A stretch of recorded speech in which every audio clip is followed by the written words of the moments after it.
In this video, I wanted to take a look at the Galaxy S21 Plus, one of the Samsung's latest flagships that is part of the new S21 series trio. Before we begin, this is the review of the S21 Plus with the Exynos chipset. USA and China models ship with the Snapdragon processor.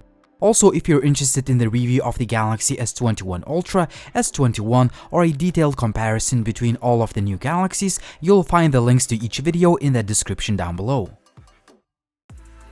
You may already know that all of the new Galaxy series devices ship without the charger.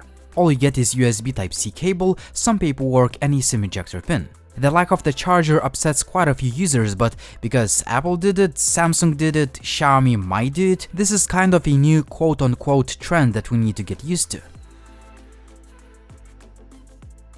The S21 Plus is IP68 rated for water and dust resistance, and it looks very similar to the S21, but as the name implies, it's a bigger device thanks to its 6.7-inch screen. The display is 1080p plus in terms of resolution, and while some may want to see a Quad HD Plus panel like on the Ultra model, I found this display to be really good. This 120Hz refresh rate screen is plenty sharp and vibrant, and if you put all of the new Galaxies side by side, it's hard to see the difference in resolutions. The phone is made of metal and glass on the front and rear. In comparison, the smaller S21 uses plastic, which, as I've mentioned in my dedicated video, is nice and sturdy, but many people still prefer glass that gives a bit of a more premium look and feel. We have an aluminum frame that goes all around the device, and on the top left corner it meets a triple camera system. This is a very nice design element, as both the frame and the camera module are made from a single sheet of aluminum. I know that this matte black finish of the phone appeals to many because the phone looks classy or whatever you want to call it. However, this is not my favorite color. Since I also have the S21 Ultra in this beautiful silver color, I think matte black is simply boring. It also attracts fingerprints and smudges much faster, but at least they are easier to clean in comparison to glossy surfaces. If Samsung made a matte frame, I think that the phone would look nicer, but the design is always subjective. As you may expect from a Samsung flagship, the build quality is top-notch and the phone feels expensive and premium in the hand. Well, this is not a cheap device after all. The S21 Plus ships with a triple camera system that consists of a regular, wide-angle, and telephoto shooters. On the front there is a 10-megapixel selfie snapper. I'll talk about image quality a bit later in this video. I found the fingerprint scanner that is implemented under the display to be performing well. In fact, the reader is much faster and more accurate compared to the last year's models. The face unlock feature is also pretty fast and accurate. One of the flaws of the device, there is no micro SD card slot, which was a signature feature of Galaxy devices for years. You won't find a headphone jack either, but a dual speaker system sounds really good. Here is a quick audio test.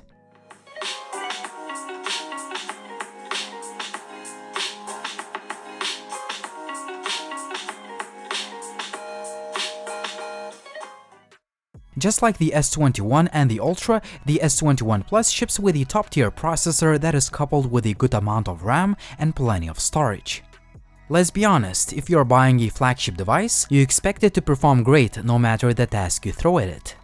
I found the S21 Plus to deliver in this department, as all of the 3D games I played on this device run well, and the gaming experience is much more enjoyable on a bigger screen compared to the regular S21. I didn't notice any overheating issues, even though I didn't measure exact phone temperatures. As far as user interface goes, we have Android 11 out of the box with Samsung skin that is called One UI 3.1. While many people prefer stock Android experience, Samsung's UI is probably my favorite. It is clean, it's fast, and it has a lot of features to play with. You probably won't use all of them, but it's nice to change the looks of the UI in quite a few ways, or simply play with the phone settings while we are all stuck at home during quarantine and travel restrictions. Combined with a 120Hz refresh rate display, the phone feels very fast and responsive even if you run plenty of apps in the background. When I tested the cameras on the S21 Plus, I found the image quality to be identical to the S21 since both devices share the same hardware and software. The cameras on the S21 Plus can take really nice looking images with a wide angle and the main camera. The pictures are very sharp, detailed, dynamic range is great, and overall, these are one of the best looking images you can get out of the phone. I was surprised that a dedicated 64 megapixels mode can take even better looking images than a standard 12 megapixels mode. This huge amount of megapixels is really helpful for cropping images in post while preserving the quality. The phone combines hardware and software to provide 3 times hybrid zoom, and the results are usually good. Not quite the optical zoom quality, but I still like what I'm seeing. When you start using digital zoom, things get worse. I would say only a couple of 10 times digital zoom images look okay. If you zoom in even further, which is up to 30 times, the results will not impress you. Well, it might be cool to post some images on social media just to show the zoom capabilities of your brand new shiny phone, but more often than not, these digital zoom pictures won't look great. Low light camera performance is quite impressive as noise levels are kept to a minimum and there is a good amount of detail. Night mode is available on all camera lenses and you can take some nice looking shots with all of them, but naturally 3 times hybrid zoom images look the worst. Still, most of the shots are usable. I even took some 10 times pictures that have respectable quality considering poor lighting. Portrait images look nice, skin tones are quite accurate, and edge detection is good. I'm really impressed with the selfie image quality as the pictures came out nice, sharp and detailed in both auto and portrait modes. If you find a decent light source like I did in this parking lot, you can take really nice low light images as the night mode is available on the selfie camera too. Portrait mode also works quite well in a dim environment. As it has become usual to the flagship Galaxy series devices, the S21 Plus offers plenty of resolutions and video modes. I found 8K 24fps video to be sharp, detailed, and surprisingly stable even when shot handheld. However, for the best results, I suggest you use a tripod. Also, the playback on my 3-year-old MacBook Pro is quite choppy, meaning that you need quite a powerful PC to edit the video. You can record 4K 60 videos with a wide angle and the main cameras. The video using both lenses is very good and quite stable even when shot handheld. If you use a tripod, the results will be better, of course. However, you cannot switch between these two cameras while you are recording 4K 60fps video. The zoom still works, but it's digital, which doesn't make much sense to me considering the hardware is here. For instance, if you start recording with a wide-angle lens, you can go up to 2 times zoom, but it's all digital. I would suggest you use 4K 30fps video mode for both handheld and tripod shots. The video is very stable and smooth, and it preserves a good amount of detail and sharpness, and you can switch between the main and the wide-angle camera lenses or switch to 3 times hybrid zoom while you are recording the video. That 3 times hybrid zoom may not replace optical lens, but the quality is respectable. If you need near excellent stabilization, the phone now supports 60fps in super steady video mode in 1080p resolution. You can also switch between the wide angle and the main lens while you are recording the video. The stabilization is really good, but I would still use a gimbal and record videos in 4K resolution for better quality. The phone also has slow motion and super slow motion video if you want to add a bit of a dramatic feel to your footage, but don't expect amazing quality in comparison to 4K video.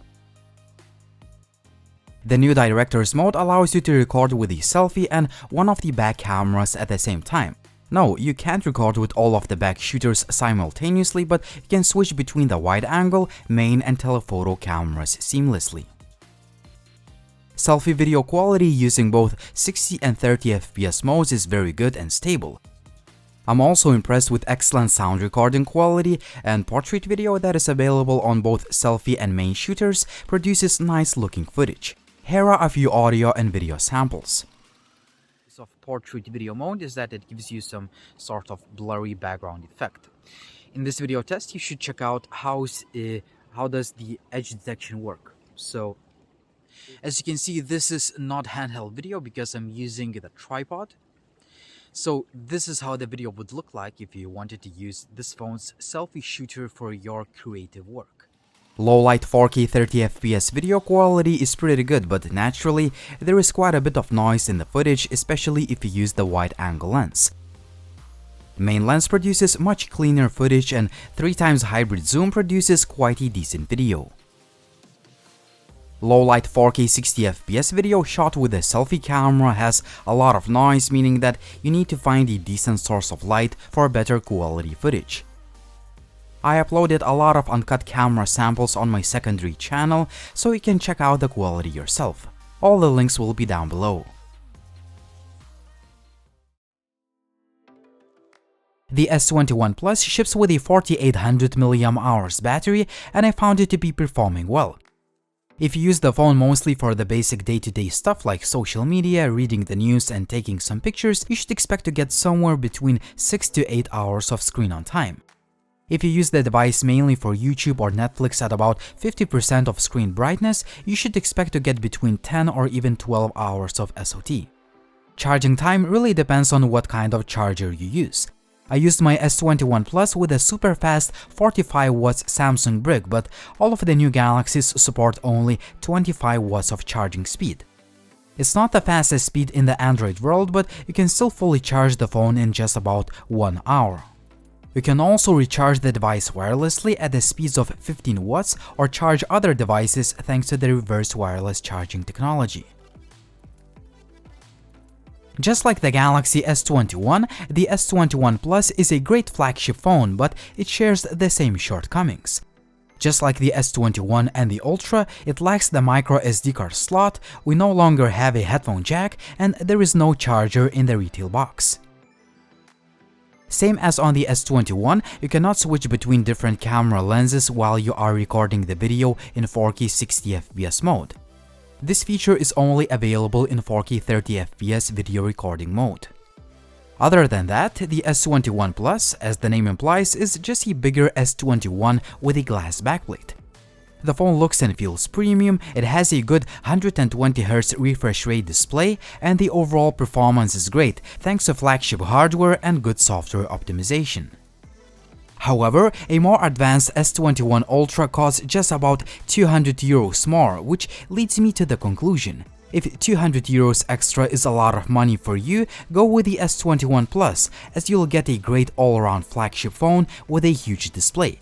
If this amount of money is not a big deal for you, well, you're spending over 1000 after all, the Ultra should definitely be on your list, if you want the best of the best in the Android world. If you don't need the Ultra, the S21 Plus still offers great overall flagship phone experience. Do you agree with me or not? Tell me what you think about the S21 Plus and check out other Galaxy S21 series related videos on the channel. Also subscribe for more content like this. Until next time, thank you for watching and I'm signing out.